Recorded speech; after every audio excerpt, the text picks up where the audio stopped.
सीता ने व्रत धारण किया था, कुछ भी हो जाए मैं अपने पति का साथ नहीं छोड़ूंगी। पर आज हम व्रत मानते हैं, भूखे रहे तो क्या हो गया, व्रत हो गया। मेरी बहनों, भूखे रहने से शरीर की शुद्धि होती है। अगर मन की शुद्धि करनी है तो मन के विकारों का व्रत करना होगा, मन के बुरे विचारों का व्रत करना होगा। आप ऐसा व्रत लो, आज कुछ भी हो जाए मैं अपने मन में कोई पाप कर्म नहीं विचार करूंगी। व्रत तो यही हुआ ना। अगर पति पत्नी में लड़ाई है, व्रत ले लो कि 11 दिन तक मैं अपने पति से झगड़ा नहीं करूंगी। अगर व्रत लेना है तो ऐसे व्रत लो ना कि कुछ भी हो जाए घर में मांसाहार भोजन नहीं बनाऊंगी। आप रामायण को पढ़ के देख रहे, क्यों जी अभी हम किसकी उपासना कर रहे हैं? जो 4 दिनों से सुन रहे हो वो उत्तर देंगे। किसकी उपासना कर रहे हैं? राम की उपासना कर रहे हैं। राम की कथा चल रही है, हम राम के पास हैं, हम राम की उपासना कर रहे। और हम जिसके समीप होते हैं, उपवास का अर्थ क्या बताई थी जी? उपासना का अर्थ क्या बताई थी? उपासना का अर्थ नजदीक बैठना। हमारे बाबूजी को याद है, कहा उपासना का अर्थ होता है नजदीक बैठना। जब हम राम के नजदीक बैठे हैं तो राम के गुण हमारे अंदर आने चाहिए। अगर हम मां सीता के नजदीक बैठे हैं तो हमारे अंदर उनके गुण आने चाहिए ना।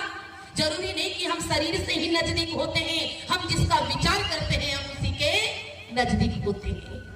अगर हम राम का विचार कर रहे हैं तो हम राम की उपासना कर रहे हैं। अगर हम रावण का विचार कर रहे हैं तो हम रावण की उपासना कर रहे हैं। मेरी बहनों, विचार करना। कहा आधार राष्ट्र की हो नारी सुभग सदा ही। और ये मैं नहीं कह रही, हमारा वेद कह रहा है। और वेद को दुनिया का सबसे प्राचीनतम ग्रंथ माना गया है। माना क्या गया ये तो है, आप हमारे जितने भी शास्त्र हैं सब देखो संस्कृत में लिखे हैं, क्योंकि हमारी सबसे प्राचीन भाषा कौन है? संस्कृत है।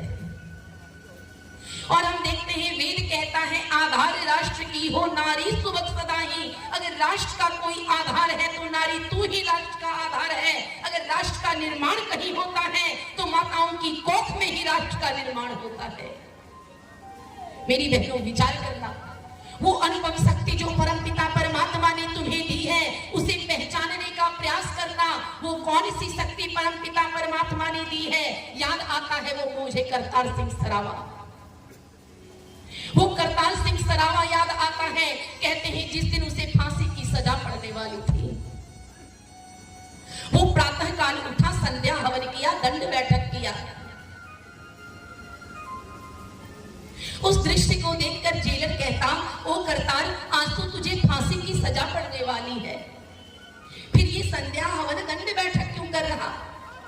वो करतार सिंह उत्तर देता है, ओ जेलर साहब, ये तो मैं अगले जन्म की तैयारी कर रहा, ताकि मैं अगले जन्म में फिर करतार सिंह सरावा बन के पैदा हो और एक एक अंग्रेजों को देश के मान भगाऊं। ये तो मैं अगले जन्म की तैयारी कर रहा हूं। वो जेलर कहता है, करतार, मैंने तेरे कर्मों को देखकर मैंने ये तो मान लिया कि तेरा जन्म मनुष्य में होगा। मैंने तेरे कर्मों को देखकर, तेरे पुरुषार्थ को देखकर, तेरी ईमानदारी, तेरी भावना को देखकर, तेरे चरित्र को देखकर मैंने ये मान लिया कि तेरा जन्म मनुष्य में होगा। पर बेटे एक बात बता, क्या जरूरी है कि तेरा जन्म पुरुष में ही हो सकता है तेरा जन्म नारी में हो। मेरी माताओं, फिर करतार क्या उत्तर देता है जरा ध्यान से सुनना और अपने आप पर गर्व महसूस करना। वो करतार सिंह सरावा उत्तर देता है, ओ जेलर साहब, एक बात याद रखना, अगर मेरा जन्म पुरुष में हुआ तो एक करतार सिंह सरावा तैयार होगा, अगर मेरा जन्म नारी में हुआ तो 100 करतार सिंह सरावा को तैयार कर दूंगा। मेरी बहनों, विचार करना, उस परमपिता परमात्मा ने अनुपम गुण हमें दिया है। शतपथ ब्राह्मण कहता है, मातृमान पितृवान आचार्यवान पुरुषो वेदा। अगर प्रथम गुरु कोई है तो वो कौन है? माँ है। क्यों जी? मैंने बताया, आप सबको को याद नहीं है? प्रथम गुरु किसे बताया? माँ को। ये मैं नहीं कह रही, शतपथ ब्राह्मण कहता है, वेद कहता है। कहा 11 उपनिषद यही कहते हैं, मां तू निर्माण कर्त्री है और प्रथम गुरु तू है। चारों वेद भी यही कहता है, 18 पुराण भी यही कहते हैं। कहते हैं शतपथ ब्राह्मण का वाक्य है, मातृवान पितृवान आचार्यवान पुरुषो वेदा। अगर प्रथम गुरु कोई है तो मां तू ही प्रथम गुरु है। कहा दूसरा गुरु कोई है तो वो पिता है, दूसरा गुरु पिता है। और फिर तीसरा गुरु आचार्य को बताया। मेरी बहनों विचार करना, मेरे भाइयों विचार करना, प्रथम गुरु पिता को भी तो कहा जा सकता था। क्यों? प्रथम गुरु पिता को भी तो कहा जा सकता था, लेकिन नहीं कहा जा सकता। क्यों? पिता तो संतान को जन्म देने के बाद शिक्षा और संस्कार देता, पर मां तो गर्भ से ही बच्चे को शिक्षा और संस्कार देना प्रारंभ कर देती है। अगर प्रमाण देखना चाहते हो तो महाभारत के पन्नों को पलट के देखना। कहते हैं किस प्रकार अभिमन्यु ने चक्रव्यूह भेदन सीखा था। कैसे सीखा था? माता के गर्भ में ही सीखा था। कहते हैं जब पिता चक्रव्यूह के अंदर जाने की बात बता रहे थे तो मां जगी हुई थी और गर्भ में अभिमन्यु सुन रहा था, लेकिन जब चक्रव्यूह से बाहर निकलने की बात बता रहे थे तो मां सो चुकी थी, जिसका दुष्परिणाम हुआ अभिमन्यु चक्रव्यूह के अंदर तो चला गया पर चक्रव्यूह के बाहर नहीं निकल पाया। मेरी बहनों विचार करना, संतान के निर्माण में हमारा सोना जागना भी महत्वपूर्ण रखता है। अगर आप चाहते हो कि आपके बच्चे ब्रह्म मुहूर्त में जगे, अगर आप चाहते हैं आपके बच्चे ब्रह्म मुहूर्त में जगे, तो आप उसको कहो मत कि बेटे तू ब्रह्म मुहूर्त में जग, तुम जागना शुरू कर दो, उसे जगाने की जरूरत नहीं पड़ेगी। कहा मां का सोना, मां का जागना, मां का हंसना, बोलना, चलना फिरना, हर चीज संतान को प्रभावित करता है। हर चीज को देखकर संतान का निर्माण होता है। मैंने पिछले दिन बताया था, इसे क्या कहते हैं जी? क्या कहते हैं? हमारी बहनों की बुद्धि बड़ी कमजोर है जी। इसे कहते हैं खोपड़ी। क्या कहते हैं? खोपड़ी। और क्यों कहते हैं खोपड़ी? क्योंकि इसमें जन्म जन्मांतर के संस्कार, जन्म जन्मांतर की स्मृतियां खोई पड़ी रहती है, इसीलिए इसे खोपड़ी कहते हैं। हम नन्हे से बच्चों के सामने अगर गलत हरकत करते हैं, गलत शब्दों का प्रयोग करते हैं, गलत खान पान करते हैं, गलत व्यवहार करते हैं, तो ये मत सोचना कि बच्चा सीख नहीं रहा है। अरे ये खोपड़ी है, ये सब सीख रहा है, क्योंकि वो पूर्व जन्म की शिक्षा संस्कार भी लेकर आया है।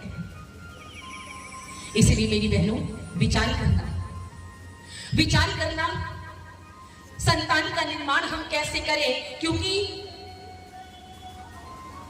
इस सृष्टि का निर्माता कोई है तो वो माता तू ही सृष्टि की निर्माता है। मां जैसी होती वैसा संतान होता है। शास्त्र कहता माता निर्माता भवति, वेद माता कहती माता निर्माता भवति। मां तू तो निर्माण कर्त्री होती है, मां तू तो निर्माण कर्त्री है। मां तू जैसा चाहे वैसे अपनी संतान को बना सकती। तू चाहे तो राम बना दे, तू चाहे तो रावण बना दे, तू चाहे तो कृष्ण बना दे, तू चाहे तो कंस बना दे। याद आती है वो घटना सुल्ताना डाकू के जीवन की। याद करना उस सुल्ताना डाकू को। कहते हैं जब वो पकड़ा गया उसे फांसी की सजा सुनाई गई, तो जज ने उससे अंतिम इच्छा पूछी। तो वो सुल्ताना डाकू कहता है कि मैं अंतिम बार अपनी मां के गले लगना चाहता हूं, मैं अंतिम बार अपनी मां के गले लगना चाहता हूं। कहते हैं सुल्ताना डाकू की मां को बुलाया गया और सुल्ताना डाकू जो ही गले लगने जाता है वो नाक को दांत से काट लेता है, मां की नाक को दांत से काट देता है। उस दृष्टि को देखकर जज कहता है ओ सुल्ताना, लोग मरते मरते पुण्य कमाना चाहते हैं और तू जाते जाते पाप कमा बैठा।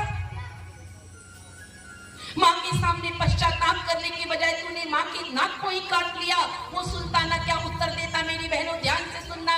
वो सुल्ताना कहता है जज साहब एक बात बताना, जब प्रथम बार मैं विद्यालय गया था और अपने मित्र की पेंसिल चुरा के लाया था तो मां ने मेरा पीठ ठोक दिया। कहा वाह बेटे, अब तुझे एक सप्ताह पेंसिल खरीदने की जरूरत नहीं पड़ेगी। मेरी उत्साह बढ़ी, मेरा हिम्मत बढ़ा, मैंने दूसरे दिन पुस्तक उठा के लाई। अरे तीसरे दिन तो मैं पूरा बस्ता उठा के ले आया। मां ने मुझे हृदय से लगा लिया और कहा बेटे तू पढ़ाई तो बिना खर्च के ही कर लेगा। जिस दिन मैं प्रथम दिन पेंसिल चुरा के लाया था जब मैं प्रथम दिन अपने मित्र का पेंसिल चुरा के लाया था और उस दिन मेरी माँ ने एक थप्पड़ मारा होता और कहा होता बेटे चोरी करना पाप है, तो आज आपके सामने सुल्ताना डाकू खड़ा नहीं होता। मेरी बहनों, विचार करो, आप अपने संतान का निर्माण करो, आप अपने संतान का निर्माण करो। आज हमारे देश में राम जैसी संतान देखने को नहीं मिल रही, आज हमारे देश में कृष्ण की जैसी संतान देखने को नहीं मिल रही। क्यों? क्योंकि आज हमारे देश में कौशल्या जैसी मां नजर नहीं आ रही है। याद रखना, जिस दिन मां अपने आप को कौशल्या बना दे और पिता अपने आप को दशरथ बना दे, उस दिन उसका बेटा राम खुद बन जाएगा। जिस दिन मां अपने आप को यशोदा बना दे और पिता अपने आप को नंद बना दे, उस दिन उसका बेटा कन्हैया खुद बन जाएगा। क्यों जी? कृष्ण की मां कौन थी? कृष्ण की मां कौन थी? आवाज नहीं आई। देवकी। उत्तर आ रहा देवकी। पर आपने शायद मेरे वाक्य पे ध्यान नहीं दिया। कहा माता निर्माता भवती। मां कौन होती है? जो निर्माण करती है। और कृष्ण का निर्माण किसने किया था? यशोदा ने। कहा जो जन्म देती है उसे जननी कहते हैं, जो जन्म देती है उसे जननी कहते हैं। अरे एक गधी भी जननी हो सकती है, एक गाय जननी हो सकती है, एक कुतिया जननी हो सकती है, लेकिन उसे माँ की उपाधि नहीं दी जाती है। अरे माँ किसे कहते हैं? कहा माँ तुझे माँ कहते हैं। जो निर्माण का कार्य करती है उसे माँ कहते हैं। इसलिए सारी दुनिया कृष्ण के माँ के नाम से किसे जानती है? यशोदा को जानती है। क्योंकि कान्हा को जन्म तो माँ देवकी ने दिया था, लेकिन उसका लालन पालन, उसे शिक्षा और संस्कार माँ यशोदा ने दिया था। मेरी बहनों, विचार करना, विचार करना। हम प्राचीन काल में देखते हैं कि हमारे देश में स्वयंवर हुआ करता था, स्वयं वधु नहीं होता था। क्यों भाइयों? आप सबों ने इतिहास पढ़ा होगा, कहीं स्वयं वधु देखा? कहीं स्वयं वधु दिखाओ? कहीं नहीं दिखा। स्वयंवर दिखा। अरे नारियों को अपने लिए पति चयन करने का अधिकार था। और मैंने पिछले दिनों भी बताया था, अपनी योग्यता के अनुसार अपने पति का वरण करती थी हमारे देश की बेटियां। पर कहीं भी आपको स्वयं वधु ऐसा नहीं मिलेगा। शास्त्रार्थ करना पड़ता था, शर्तों को पूरा करना पड़ता था, तब जाकर बेटियों की शादी हुआ करती थी। लेकिन आज हम देख रहे हैं, आज वो हमारी संस्कृति सभ्यता कहां चली गई। अरे जिसकी सत्ता ईश्वर के बाद दुनिया में सबसे ऊंची सत्ता नारी की मानी जाती थी, लेकिन आज हमने अपने अस्तित्व को स्वयं खो दिया है। मेरी बहनों, इतिहास को पलट कर देखना, इतिहास को पलट कर देखना कि हमारे देश में नारियों का क्या सम्मान था। लेकिन प्राचीन काल के जाते मध्यकालीन युग में क्या हुआ? मध्यकालीन युग में नारियों से शिक्षा छीन लिया गया, नारियों से अधिकार छीन लिया गया। कहते हैं एक नारी अपने अस्तित्व की तलाश में चली कि इस विश्व पटल पर, मध्यकालीन युग की बात है, इस विश्व पटल पर हम नारियों का क्या सम्मान है, हम नारियों का क्या स्थान है। कहते हैं वो अपने अस्तित्व को तलाशते तलाशते मस्जिद में जा पहुंचती है, और मस्जिद में जाती है, दरवाजा खटखटाती है, मौलवी दरवाजा खोलता है। और जब मौलाना दरवाजा खोलता है तो वो नारी उस मौलवी से पूछती है कि ओ भाई मौलाना, तुम्हारे कुरान शरीफ में हम नारियों का क्या सम्मान है, तुम्हारे कुरान शरीफ में हम नारियों का क्या स्थान है। तो वो मौलाना कुरान के पन्नों को पलटता है और कहता है नारी तू अपना स्थान ढूंढने कुरान में आई है, तू अपना स्थान ढूंढने कुरान में आई है। अरे कुरान तो कहता है स्त्री बच्चा पैदा करने की खेती है, तू तो केवल मशीन की तरह है, जितना संतान पैदा कर सके इंसान उतना कर, इससे ज्यादा तेरा कोई स्थान कुरान में नहीं है। जब इतना सुनना था कि वो दुखी हो जाती है, हृदय द्रवित हो जाता है और विचार करती है कि जिस पुरुष का अस्तित्व हमसे है, अगर मां ने जन्म नहीं दिया होता तो कोई अस्तित्व नहीं होता। उस पुरुष की दुनिया में क्या हम नारियों का यही सम्मान है? और कहती है मौलाना तुम्हारे कुरान में तो हमें हमारा सम्मान नहीं मिला, पर कहीं ना कहीं सम्मान तो जरूर मिलेगा। और अपने सम्मान की तलाश में चल पड़ती है और पहुंच जाती है चर्च में। जैसे हमारे लिए मंदिर होता, वैसे मुसलमानों के लिए मस्जिद होता, और वैसे सिखों के लिए चर्च होता है। और जब चर्च के दरवाजे पे पहुंची, दरवाजा खटखटाया तो पादरी ने दरवाजा खोला। हमारे यहाँ पुजारी कहते हैं और वहां पादरी कहते हैं। पादरी ने दरवाजा खोला और वो स्त्री पूछती है कि ओ पादरी, उन मुसलमानों ने तो कह दिया हम बच्चा पैदा करने की खेती है, कुरान के पुजारी ने तो कह दिया हम बच्चा पैदा करने की खेती है, तुम बताओ तुम्हारी पवित्र बाइबल में हमारा क्या स्थान है। वो पादरी बाइबल के पन्नों को पलटता है, वो बाइबल के पन्नों को पलटता है और कहता है नारी तू अपना स्थान ढूंढने बाइबल में आई है। अरे बाइबल तो कहता है कि स्त्री के अंदर रूह ही नहीं होती, ये तो बेजान होती है, निष्प्राण होती है। ये बाइबल में लिखा हुआ था। लेकिन एक बार की घटना है, कहते हैं कुछ स्त्रियों ने, सनातन धर्म की स्त्रियों ने, गुरुकुल की पढ़ी लिखी महिलाओं ने एक पादरी को खूब पीट डाला। और जब पादरी को खूब पीटा तो वो पादरी जाकर थाने में रिपोर्ट दर्ज कराया। और जब पेशी हुई तो पादरी ने कहा इन लोगों ने मुझे खूब पीटा है। तो वो महिलाएं कहती है, हमारे सनातन धर्म की बेटियां कहती है, अरे किस स्त्री ने पीटा है? तुम्हारे बाइबल में तो कहता है कि तेरा बाइबल तो कहता है स्त्री के अंदर रूह ही नहीं होती है, ये तो निष्प्राण होती है, फिर बेजान वस्तु तुम्हारी पिटाई कैसे कर सकती है? इस घटना के बाद बाइबल से इस वाक्य को हटाना पड़ा। ये हमारा इतिहास है, ये हमारे सनातन धर्म की बेटियों का इतिहास है। इस घटना के बाद इस वाक्य को हटाना पड़ा कि नारी बेजान वस्तु है, निष्प्राण है।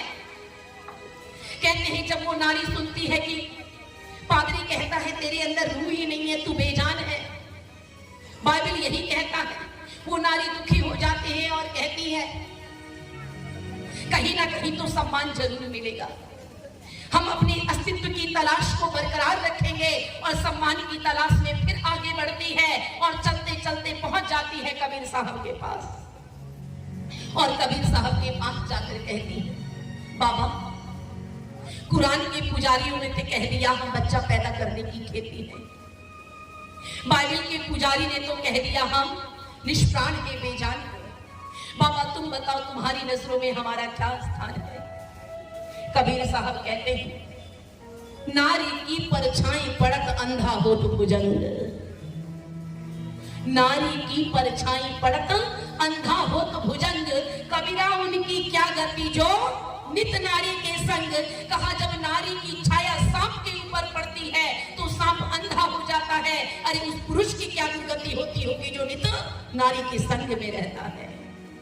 इतना सुनना था कि वो और द्रवित हो जाती है और कहती है कबीर साहब तुमसे ये उम्मीद नहीं थी, और अपने अस्तित्व की तलाश को आगे बढ़ाती है और चलते चलते पहुंच जाती है पहाड़ पर। देखती है एक बाबा हाथ में कलम और किताब लेके बैठे हैं और उस बाबा से पूछती है बाबा जो तुम ग्रंथ लिखने जा रहे हो, उस ग्रंथ में हम नारियों का क्या सम्मान लिखोगे, उस ग्रंथ में हम नारियों का क्या स्थान होगा? तो वो लिखते हैं ढोल गवार शूद्र पशु नारी ये सब ताड़न के अधिकारी। कहा अगर ढोलक को खरीद के घर में रख दो और इसे ना पीटो तो ये पड़ी पड़ी खराब हो जाएगी। उसी प्रकार अगर नारी की भी पिटाई ना करो कभी कभार तो ये भी धरी धरी खराब हो जाएगी। इतना सुनना था कि वो और दुखी हो जाती और कहती है बाबा तुमसे ये उम्मीद नहीं थी। और वो बाबा कौन थे आप सबको पता है, जिसने हम नारियों का ये स्थान लिखा। और कहती है बाबा तुमसे ये उम्मीद नहीं थी, कहीं ना कहीं तो हमें हमारा सम्मान जरूर मिलेगा। और अपने सम्मान की तलाश में पहुंच जाती है शंकराचार्य के दरवाजे पर। शंकराचार्य के दरवाजे पर पहुंचकर कहती है बाबा उन कुरान के पुजारी ने तो कह दिया हम बच्चा पैदा करने की खेती है, उस पादरी ने तो कह दिया हम निष्प्राण हैं, तुलसी बाबा ने कह दिया हम पीटने योग्य हैं, हमारी परछाई को भी कबीर साहब ने पाप बताया। तुम बताओ तुम्हारी नजरों में हमारा क्या सम्मान है? मेरी बहनों, वो शंकराचार्य कहते हैं, स्वयं प्रश्न करते हैं, किम नरकस्य द्वार, नरक का द्वार क्या है? और स्वयं उत्तर देते हैं, नारी नरकस्य द्वारम, नरक का अगर कोई द्वार है तो नारी तू ही नरक का द्वार है। इतने में भी जी नहीं भरा तो नारा लगा दिया, स्त्री शूद्रो नाधियताम, स्त्री और शूद्र को वेद पढ़ने पढ़ाने का अधिकार नहीं है, हमसे वेद पढ़ने का अधिकार छीन लिया गया। अरे आज भी मंचों पर बैठकर, व्यासपीठ पर बैठकर बोलते हैं कि नारियों को गायत्री मंत्र पढ़ने का अधिकार नहीं है। अरे हमारी सीता मैया को देखना, कोई दिन ऐसा नहीं होता था जिस दिन वो गायत्री मंत्र का पाठ नहीं करती थी। हमारी कौशल्या माँ को देखना, कोई दिन नहीं होता था जिस दिन वो गायत्री मंत्र का पाठ नहीं करती थी। अरे गुरुकुलों में जाकर देखो, सस्वर चारों वेदों के मंत्रों का पाठ हमारे देश की बेटियां कर रही। धिक्कार है ऐसे लोगों को जो हमसे वेद मंत्र पढ़ने का अधिकार छीनते हैं। मेरी बहनों, विचार करना। नारा लगा दिया, स्त्री शूद्रो नाधियताम, स्त्री और शूद्र को वेद पढ़ने पढ़ाने का अधिकार नहीं है। और ये नारा क्यों लगाया, किस चिढ़ में लगाया, वो घटना भी बताती हूँ। कहते हैं मंडन मिश्र और शंकराचार्य के बीच शास्त्रार्थ रखा गया, और जब शास्त्रार्थ रखा गया तो मंडन मिश्र की पत्नी भारती, जो बिहार की बेटी, आंध्र प्रदेश की बेटी थी, और मंडन मिश्र की पत्नी थी। शंकराचार्य और मंडन मिश्र के बीच जब शास्त्रार्थ हो रहा था तो निर्णायक के रूप में, अध्यक्ष के रूप में भारती को रखा गया और कहा गया कि जो हारेगा उसे कहेगी भीख मांग कर खाओ, भिक्षा मांग कर खाओ, और जो जीतेगा शास्त्रार्थ में उसे स्वयं अच्छे अच्छे भोजन बनाकर खिलाएगी। शास्त्रार्थ हो रहा था, एक और शंकराचार्य बैठे थे और एक और मंडन मिश्र बैठे थे। दोनों के बीच शास्त्रार्थ हो रहा था। मंडन मिश्र हारने लगे और शंकराचार्य की जीत होने लगी। जब सब लोगों ने शंकराचार्य की जय, शंकराचार्य की जयकारा लगाना शुरू किए, वो मंडन मिश्र की पत्नी भारती खड़ी हो उठती है और कहती है, ओ शंकराचार्य, तूने तो अभी आधे अंग को हराया है, आधा अंग तो अभी बाकी है। देखो मैं भारती हूँ, मैं मंडन मिश्र की अर्धांगिनी हूँ और आधा अंग कभी पूरा नहीं होता है। कहते हैं मंडन मिश्र की पत्नी भारती और शंकराचार्य के बीच शास्त्रार्थ होता है, फिर शंकराचार्य की हार होती है और मंडन मिश्र की जीत होती है। अरे ये हम नारियों का इतिहास हमारे भारतवर्ष में रहा है। और कहा जाता है स्त्री शूद्रो नाधियताम, और इसी चीड़ से ये वाक्य लगाया गया। जब शंकराचार्य को हरा दिया गया भारती ने, एक नारी ने, तो शंकराचार्य ने नारा लगा दिया, स्त्री शूद्रो नाधियताम, स्त्री और शूद्र को वेद पढ़ने पढ़ाने का अधिकार नहीं है। मेरी बहनों, विचार करना।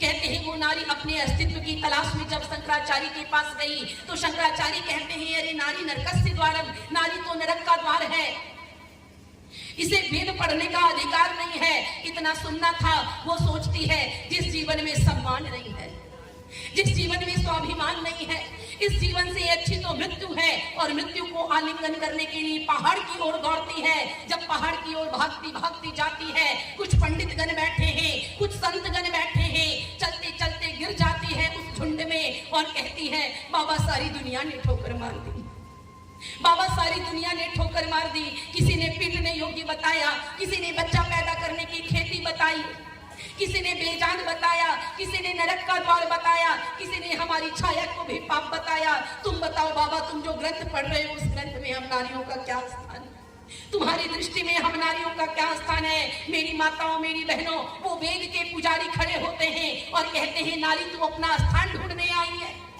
इस विश्व पटल पर तू अपना स्थान ढूंढने आई है। अरे वेद के पन्नों को पलट के देखो, वेद कहता है अगर धन की कोई देवी है तो माँ लक्ष्मी के रूप में तो ही धन की देवी है, विद्या की कोई देवी है तो माँ सरस्वती के रूप में तू ही विद्या की देवी, बल की कोई देवी है तो माँ दुर्गा के रूप में तू ही बल की देवी है, अन्न की कोई देवी है तो माँ तू ही अन्नपूर्णा है, तू ही अन्न की देवी है। तू अपना स्थान ढूंढने आई है और मनु भगवान के वक्तव्य को गुंजायमान कर देता है, यत्र नार्यस्तु पूज्यन्ते रमन्ते तत्र देवता, जहाँ नारियों की पूजा होती है वहाँ देवता वास करते हैं।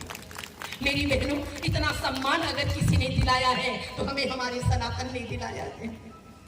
अगर देवियों की तरह पूजा गया है हम नारियों को, तो केवल और केवल सनातन धर्म में ही हमारी पूजा हुई है। सबने धुतकारने का प्रयास किया, सबने नोचने का प्रयास किया, सबने भोगने का प्रयास किया, लेकिन उन देवताओं ने, उन ऋषि महर्षियों ने हमें पैरों की जूती से उठा के जगदम्बा के सिंहासन पर बिठा दिया। मेरी बहनों, विचार करना, अगर हम वेद की पूजा ना कर सके, जिस वेद ने हमें हमारा सम्मान दिलाया, जिस राम ने हमें हमारा सम्मान दिलाया, जिस कृष्ण ने हमारे लिए वकालत की थी, द्रौपदी की जीत बचाई थी, अगर नारियों का सम्मान नहीं होता तो कान्हा द्रौपदी को बचाने नहीं आता। मेरी बहनों, विचार करना, हमें समाप्त करने के लिए अंग्रेजों ने, मुगलों ने बहुत प्रयास किया, लेकिन आज जो भी हमारा थोड़ा सा अस्तित्व है, केवल और केवल सनातन के कारण है, केवल और केवल सनातन धर्म के कारण है, केवल वेद के कारण है। अगर वेद नहीं होता तो आज हमारा कोई अस्तित्व नहीं होता। मेरी बहनों, विचार करना, अपने आप को जागृत करो। उस परमपिता परमात्मा ने जो अनुभव शक्ति दी है आपको, कहा नारी निंदा मत करो। नारी की निंदकों से मैं कहना चाहूं, नारी निंदा मत करो, नारी है नर की खान। अरे नारी निंदा मत करो, नारी है नर की खान। अरे नारी से पैदा हुए रामकृष्ण हनुमान, नारी से पैदा हुए रामकृष्ण हनुमान। अरे ये तो वो देवियां हैं जिसने भगवान को जन्म दिया है, वो नरक का द्वार कैसे हो सकती है? मेरी बहनों, विचार करना, कहा इस दुनिया में ईश्वर के बाद सबसे ज्यादा किसी की पूजा हुई तो शास्त्र भी कहता मातृवान। पहली देवी कौन है? मातृवान। मातृदेवो भव, प्रथम देवी मातृदेवो भव। मैंने 5 देवताओं के बारे में बताया था ना, अगर देवी देवताओं की पूजा करना चाहते हो तो इन 5 देवताओं को प्रसन्न रखो। पहला कौन? कहा मातृदेवो भव। पहला मातृदेवो भव, दूसरा पितृदेवो भव, तीसरा आचार्य देवो भव, चौथा अतिथि देवो भव, और 5वां पति के लिए पत्नी और पत्नी के लिए पति देवता होते हैं। मेरी बहनों, विचार करना, अगर ये दर्शन किसी का है तो ये हमारे सनातन का दर्शन है, ये दृष्टिकोण किसी का है तो ये वेदों का दृष्टिकोण है। आप पूरी रामायण पढ़ के देखना, कभी सीता से तेज आवाज में प्रभु राम ने बात नहीं किया था। क्यों? इतना सम्मान करते थे, जैसे माँ कौशल्या का सम्मान करते थे, जैसे माँ कैकेयी का सम्मान करते थे, वैसे ही अपनी पत्नी का भी सम्मान करते थे। लेकिन आज हमारे घर में क्या हो रहा है? कोई दिन नहीं होता जिस दिन पति पत्नी में लड़ाई नहीं होती है। देखो, झगड़ा भी जरूरी है, पति पत्नी के बीच झगड़ा भी जरूरी है। कभी बात ना करो तब पता चलेगा एक दूसरे के लिए कीमत कितनी है, कितने हम एक दूसरे के लिए महत्वपूर्ण है। झगड़ा तो सही है पर रगड़ा नहीं सही है। एक होता है झगड़ा जो लड़ लिए 2 मिनट के बाद मुस्कुरा के बात कर दिए, इसे कहते हैं झगड़ा।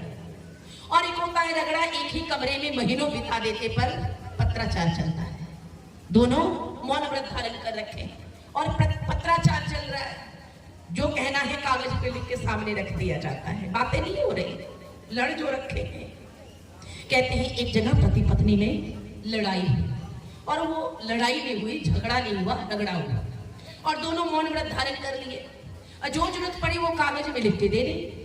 डाइनिंग टेबल पे बैठे तब कागज में लिख के दे, पति के सामने, पति पत्नी के सामने।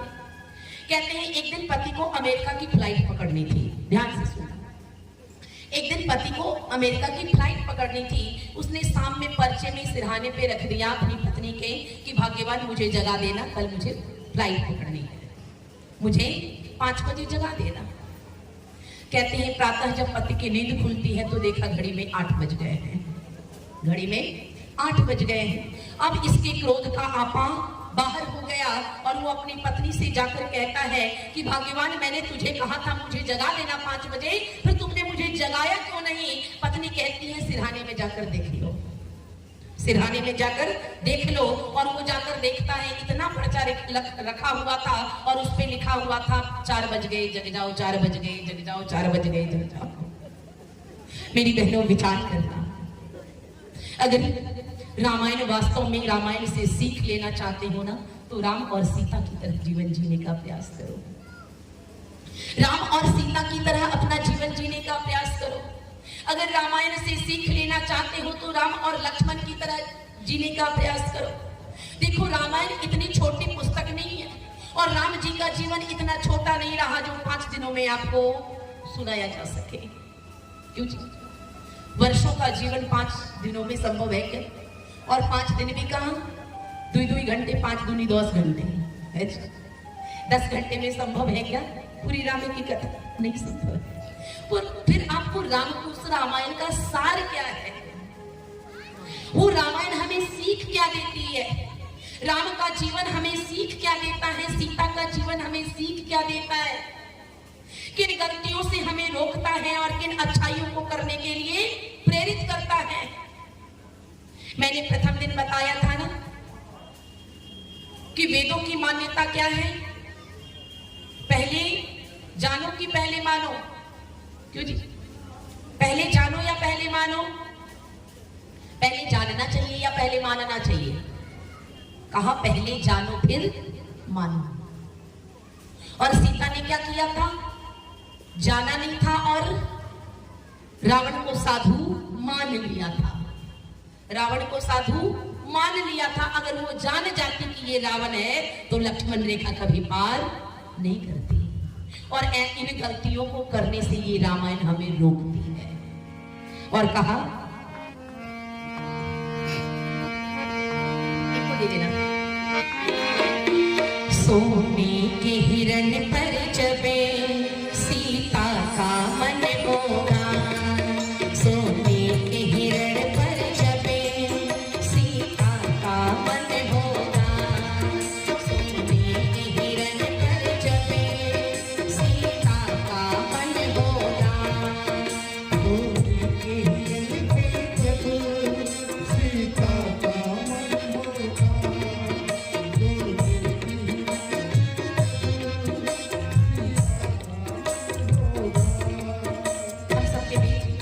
राष्ट्रीय स्वयंसेवक संघ पडरौना के सह जिला कार्यवाह श्रीमान व्यास नारायण जी भाई साहब, सह जिला शारीरिक प्रमुख आरएसएस अमर जी, भाजपा नेता अजय राय जी, मंडल अध्यक्ष श्रीनिवास जी उपस्थित हैं।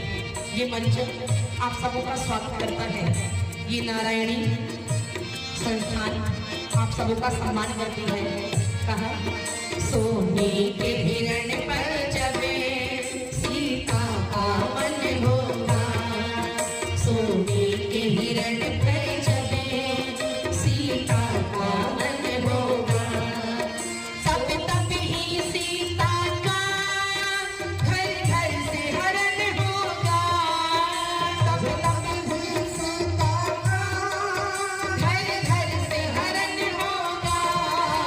तब तब ही सीता का घर घर से हरण होगा। सोने के हिरण पर जबे सीता का मन होगा। सोने के हिरण पर जबे सीता का मन होगा।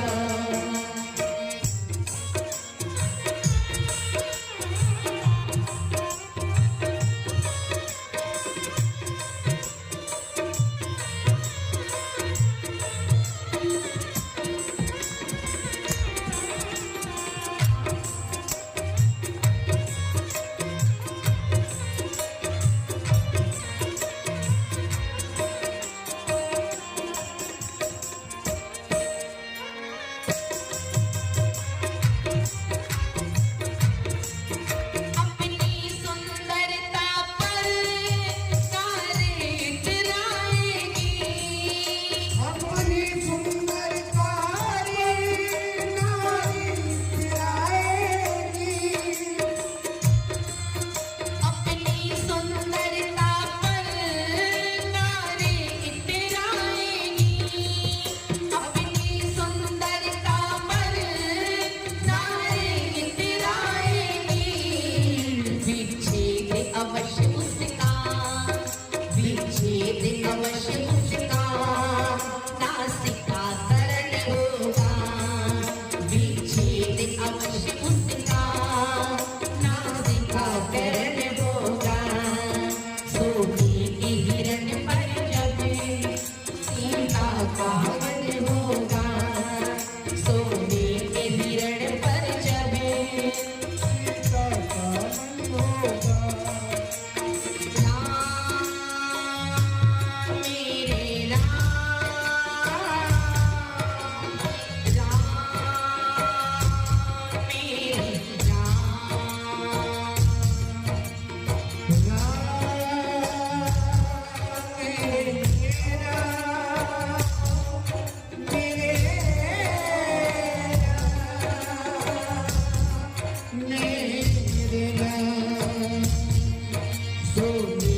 हिरण पर जबे सीता का मन होगा, सोने के हिरण पर जबे सीता का मन होगा।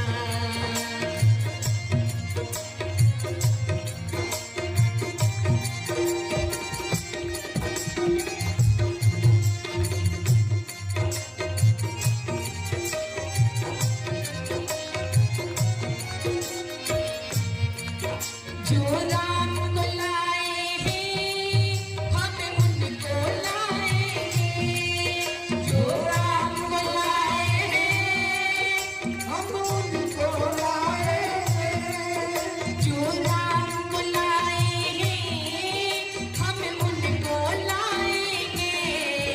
भारत में फिर से हम, भारत में फिर से हम भगवान लहराएंगे, भारत में फिर से हम भगवान लहराएंगे, भारत में फिर से हम, भारत को फिर से हम स्वर्ग बनाएंगे।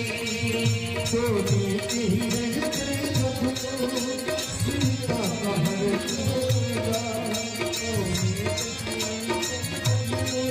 सीता का मन होगा। अभिमान में भाई को भाई ठुकराएगा, अभिमान में भाई को भाई ठुकराएगा, अभिमान में भाई को भाई ठुकराएगा, अभिमान में भाई को भाई ठुकराएगा।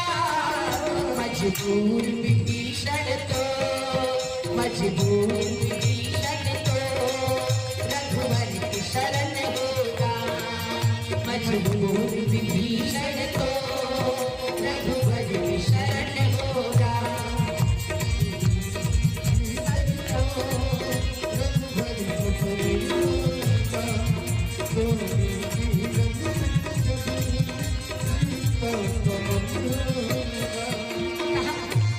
वेदों की आज्ञा को ठुकराई, मनुस्मृति की आज्ञा को ठुकराया, नारी का अपमान किया, जिसका दुष्परिणाम क्या हुआ? नारी का स्वभाव में अपमान अगर होगा,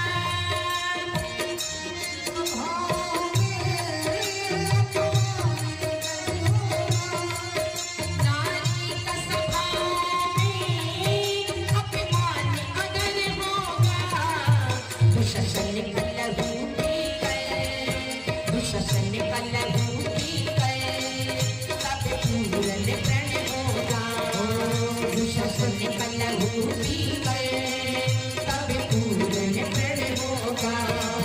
सोने के हिरण पर जबे सीता का मन होगा, सोने के हिरण पर जबे सीता का मन होगा, सोने के हिरण पर सीता का मन होगा।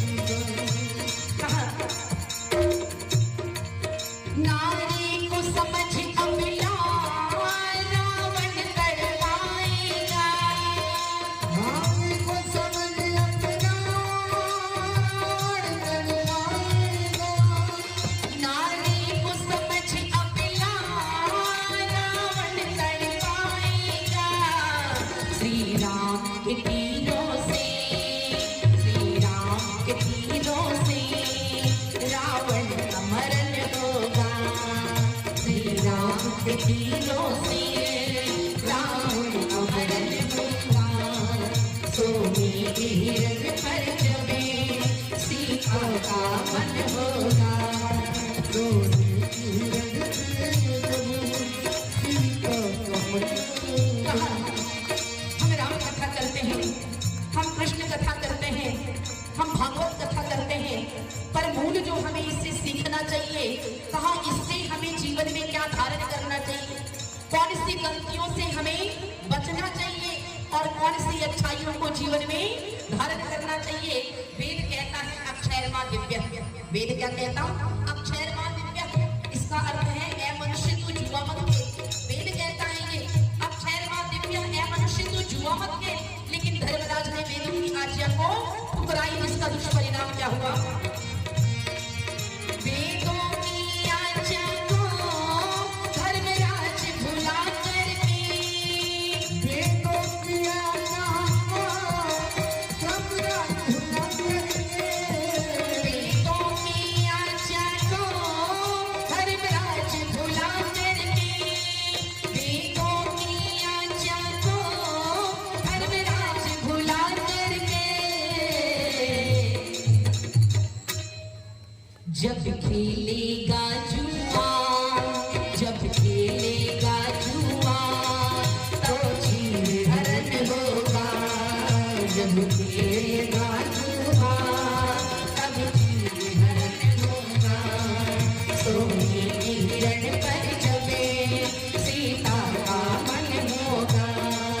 सोने के हिरण पर जबे सीता का मन होगा।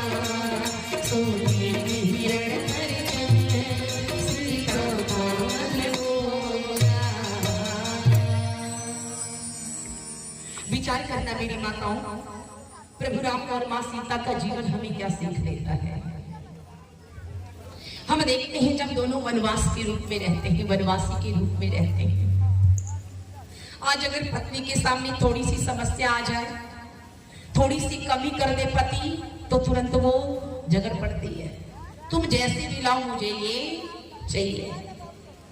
हमेशा हम एक दूसरे को बड़ा बनाने को तुले रहते हैं। मैं बड़ा तो मैं बड़ा। मैंने पिछले दिनों भी बताया था कि सारे रिश्ते में छोटे बड़े लोग होते हैं, परंतु पति पत्नी में कोई छोटा बड़ा नहीं होता है। बराबरी का रिश्ता होता है इन दोनों का। और ये मैं नहीं कहती, ये वेद कहता है। वेद कहता है जब विवाह संस्कार होता है तो संस्कार में पंडित जी मंत्र बोलते हैं और उस मंत्र में कहते पति पत्नी का मन कैसा मिला होना चाहिए। कहा पति पत्नी का मन कैसा मिला होना चाहिए, तो बताना क्या लोहे को पीस के अगर बालू में मिला दो तो अलग होगा? क्यों जी अलग होगा? होगा।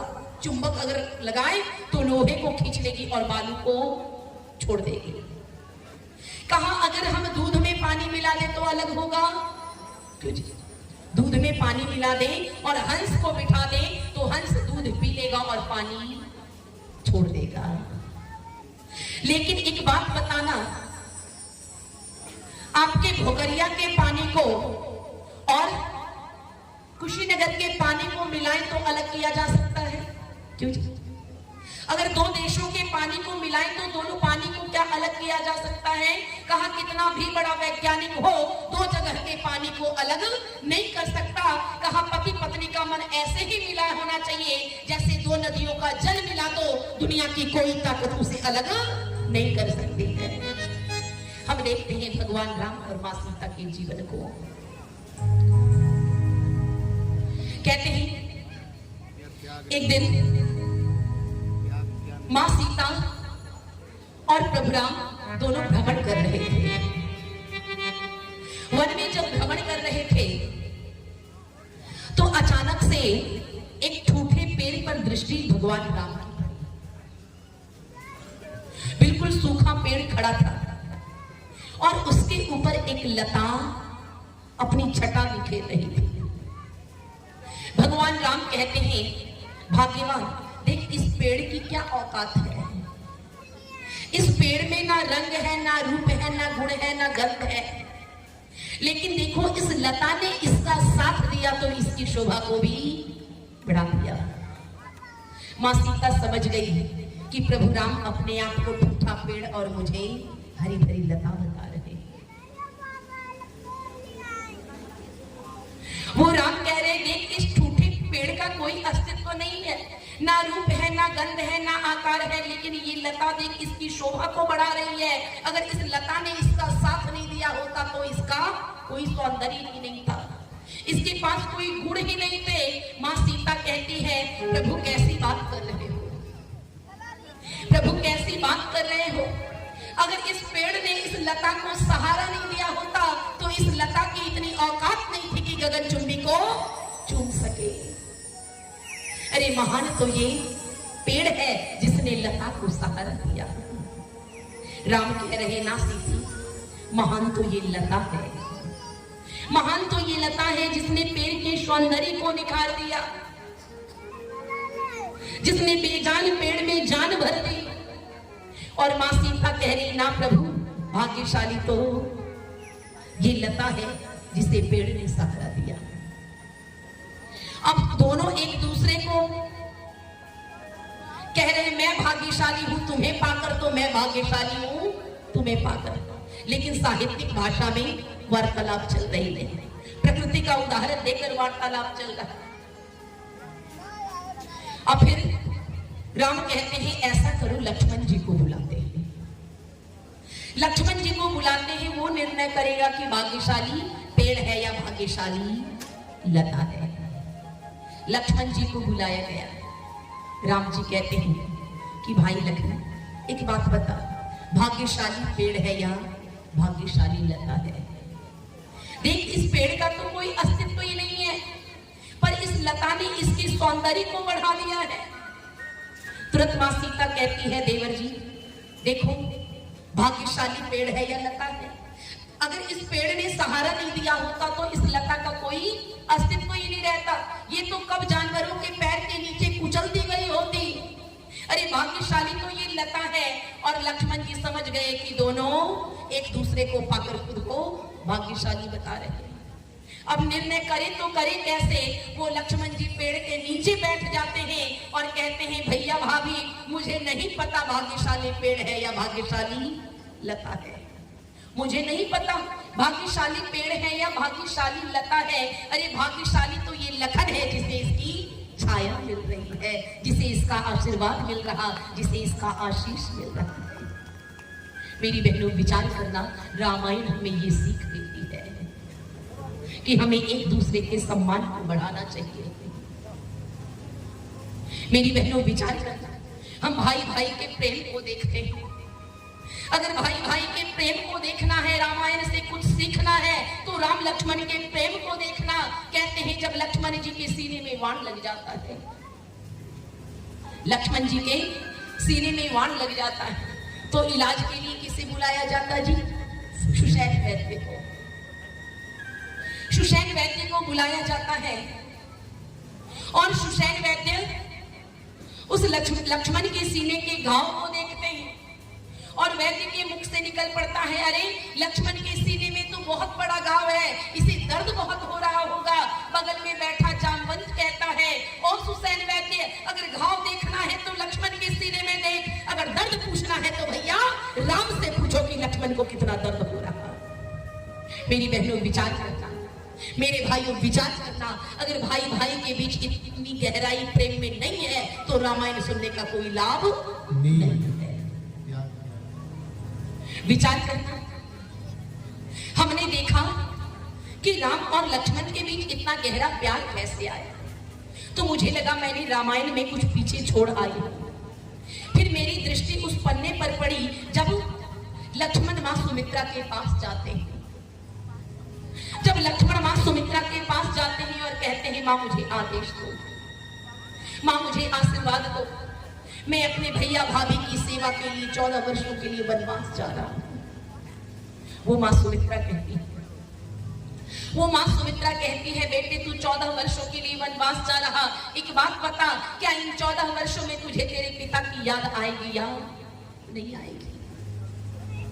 लक्ष्मण जी कहते हैं मां तू ये कैसी बात कर रही है? मां मुझे मेरे पिता की तो बहुत याद आएगी। फिर आंखों में आंसू लिए मां सुमित्रा लाल के चेहरे को दोनों हाथों से पकड़ती है और कहती है बेटे तुझे इन 14 वर्षों में तुझे तेरे पिता की तो याद आएगी, क्या तुझे इस अभागन मां की भी याद आएगी?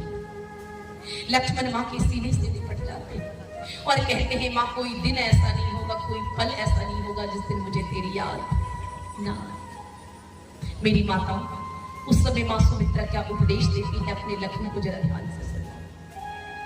वो मां अपने लखन से कहती है बेटे एक बात याद रखना, जब तुझे तेरे पिता दशरथ की याद आए तो अपने भैया राम में अपने पिता को देखना, और जब तुझे तेरी मां सुमित्रा की याद आए तो अपनी भाभी सीता में अपनी मां को देखना। विचार करना मेरी बहनों, जब मां ऐसे उपदेश देने वाली निज मन में ऐसा प्यार क्यों नहीं होगा। पर आज माँ कैसे उपदेश दे रही, आज भी उपदेश दे रही। एक माँ के दो बेटे, एक बेटा 3 साल का, एक बेटा 5 साल का। छोटे बेटे से माँ कह रही कि बेटा दूध पी ले। कुछ घरों में हम देखते हैं बच्चे खाने के लिए तरस जाते हैं और कुछ बच्चे खाना ही नहीं चाहते, कुछ घरों में खाना ही नहीं चाहते, पीछे पड़ना पड़ता। कहते हैं छोटे बेटे से माँ कह रही बेटा दूध पी ले, बेटा दूध पी ले, पर बेटा कह रहा मम्मी मैं दूध नहीं पीऊंगा। इतने में बड़ा बेटा आता और माँ कहती बेटा दूध पी ले, नहीं तो तेरा बड़ा भैया पी जाएगा। माँ ने क्या कहा, बेटा दूध पी ले नहीं तो तेरा बड़ा भैया पी जाएगा। इतना सुनना था कि पूरा गिलास क्षण भर में खत्म हो गया। मेरी बहन ये बात छोटी सी है, पर बचपन से हम बच्चों के अंदर तेरा मेरा का भाव भर रहे हैं। भाई अपना भाई को देने के लिए तैयार नहीं है। और उस अयोध्या राज्य को याद करना, अरे फुटबॉल की भांति राज्य को बना दिया गया। इधर से राम लात मार रहे, इधर से भरत लात मार रहे, कह रहे भैया ये राज्य मेरा नहीं, ये राज्य तेरा है। और एक भाई कह रहा है भाई ये राज्य मेरा नहीं, ये राज्य तेरा है। रामायण हमें यही सीख देती है, राम का जीवन हमें यही सीख देता है, लक्ष्मण का भरत का जीवन हमें यही सीख देता है। अगर हमने ये सीख अपने जीवन में धारण नहीं की तो कथा का कोई लाभ नहीं है। मेरी बहनों विचार करना, विचार करना। आज किसी से पूछो बेटा कैसा चाहिए तो उत्तर क्या होगा, राम जैसा। क्यों बहनों, कोई ऐसी है जो रावण जैसा बेटा चाहती? कोई नहीं चाहती। सब चाहती कि बेटा हो राम जैसा। लेकिन आज हम खुद बनने को नहीं तैयार। मेरी बहनों आज हम राम की इच्छा रखते हैं, राम जैसा बेटा हो, पर मुझे दुखवश कहना पड़ रहा आज तो माताओं की कोख में वो शक्ति नहीं है जो रावण का भी निर्माण करके दिखा दे। आज रावण का भी निर्माण करके दिखा दे, वो कोख में शक्ति नहीं है। मेरी बहनों विचार करना। आप सोचती होंगी बहन जी आप गुणगान राम का कर रही हो या रावण का? क्यों जी, दिमाग में जब ये वाक्य सुना होगा तो यही चल रहा होगा कि राम का गुणगान कर रही या रावण का। मेरी बहनों विचार करना, सीता का हरण किसने किया था? सीता का हरण किसने किया था? रावण। और रावण सीता को हर कर कहां ले गया था? कहां ले गया था? लंका ले गया था, और लंका की अशोक वाटिका। और अकेली सीता रावण के राज्य में रही। और कितने दिनों तक रही पता? जब वाल्मीकि रामायण को गूढ़ता से पढ़ोगे ना तो पता चलेगा 6 महीना 19 दिन तक मां सीता रावण के राज्य में रही। 6 महीना 19 दिन